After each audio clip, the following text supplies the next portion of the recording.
Tindivanam Puducherry bypass சாலையில் ஜல்லி ஏற்றி வந்த லாரி சாலையோரம் கவிழ்ந்து விபத்துக்குள்ளானதால் 1 மணி நேரத்திற்கு மேலாக போக்குவரத்து பாதிப்பு ஏற்பட்டதால் வாகனங்கள் அணிவகுத்து நின்றன.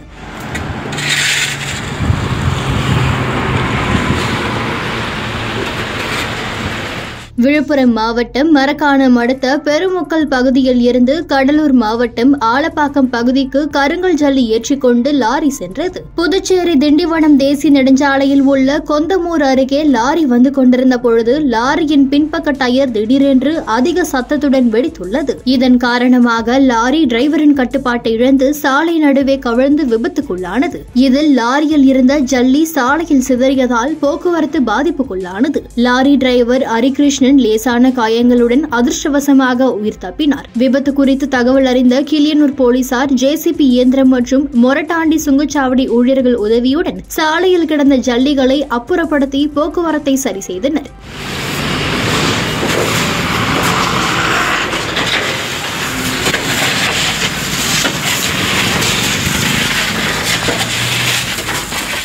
ஜல்லி ஏற்றி வந்த லாரி கவிழ்ந்து விபத்துக்குள்ளானதில் ஜல்லி சாலையில் சிதறி கிடந்ததால் 1 மணி நேரத்திற்கு மேலாக அப்பகுதியில் போக்குவரத்து பாதிப்புக்குள்ளானதால் வாகனங்கள் அணிவகுத்து நின்றன. இந்த காட்சிகளை தற்போது பார்க்கலாம்.